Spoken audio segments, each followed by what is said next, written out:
જંબુસર એસી depot ખાતે જંબુસરથી અંબાજી નવી બસનું ધારાસભ્યના હસ્તે લોકાર્પણ। જંબુસર એસટી ડેપો ખાતેથી યાત્રાધામ અંબાજી જવા માટે નવી જંબુસર અંબાજી એક્સપ્રેસ બસનું લોકાર્પણ કરવામાં આવ્યું હતું। સ્થાનિક ધારાસભ્યના વરદ હસ્તે બસને લીલી ઝંડી આપી પ્રસ્થાન કરાવવામાં આવ્યું હતું। આ પ્રસંગે જંબુસર ભાજપના હોદ્દેદારો અને જંબુસર નગરપાલિકાના પ્રમુખ હાજર રહ્યા હતા। આ પ્રસંગે ડી.કે. સ્વામીએ જણાવ્યું હતું કે જંબુસરની જનતાને માં અંબાના દર્શનાર્થે જવા માટે એક નવી અને સગવડયુક્ત એક્સપ્રેસ બસ ફાળવવામાં આવે તેવી ગુજરાત સરકારમાં રજૂઆત કરવામાં આવી હતી। આ રજૂઆતને ગ્રાહ્ય રાખી સરકારે જંબુસર ડેપોને નવી બસ ફાળવતા સ્થાનિકોમાં આનંદ વ્યાપી ગયો છે। આ સુવિધા બદલ તેમણે સરકારનો આભાર વ્યક્ત કર્યો હતો। આ કાર્યક્રમમાં સ્થાનિક આગેવાનો અને ડેપોના અધિકારીઓ ઉપસ્થિત રહ્યા હતા।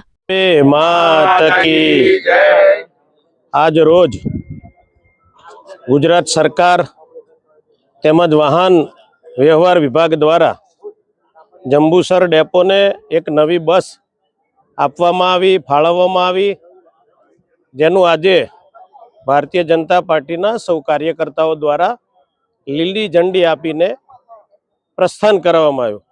જંબુસરથી અંબાજી પહેલાંય પણ આ રૂટ ચાલતો હતો અને એની બસ પણ ચાલતી હતી, પણ ઘણા ટાઈમથી આ બસની માંગણી હતી, નવી બસ સરકાર ફાળવે, અને એ માંગણી આજે જ્યારે ગુજરાતના મુખ્યમંત્રી ભૂપેન્દ્રભાઈ પટેલ તેમજ વાહન વ્યવહાર મંત્રી એવં ગૃહમંત્રી એવા આદરણીય હર્ષભાઈ સંઘવી તેમજ ડેપ્યુટી મંત્રી એવા પ્રવીણભાઈ માળી દ્વારા આ માંગણીને જ્યારે પૂરી કરવામાં આવી છે, ત્યારે આજે હું જંબુસરની જનતા વતી ગુજરાત સરકારનો હૃદયપૂર્વક ખૂબ ખૂબ આભાર વ્યક્ત કરું છું। આ પ્રસંગે આજે સંગઠનના પ્રમુખ એવા કુલદીપસિંહ, તાલુકા પંચાયતના પ્રમુખ એવા આદરણીય પતિશ્રી આદરણીય સંજયસિંહ, તેમજ નગરપાલિકાના પ્રમુખ એવા બેન શ્રી ચૈતાલીબેન, તેમજ મહામંત્રીશ્રીઓ, ચૂંટાયેલા સૌ સભ્યશ્રીઓ, સૌ કાર્યકર્તાઓ આ પ્રસંગે ખૂબ સારા પ્રમાણમાં સૌ કાર્યકર્તાઓ ઉપસ્થિત રહ્યા, એ બદલ સૌનો આભાર વ્યક્ત કરું છું અને સરકારનો પણ આભાર વ્યક્ત કરું છું। બોલો અંબે માત કી જય।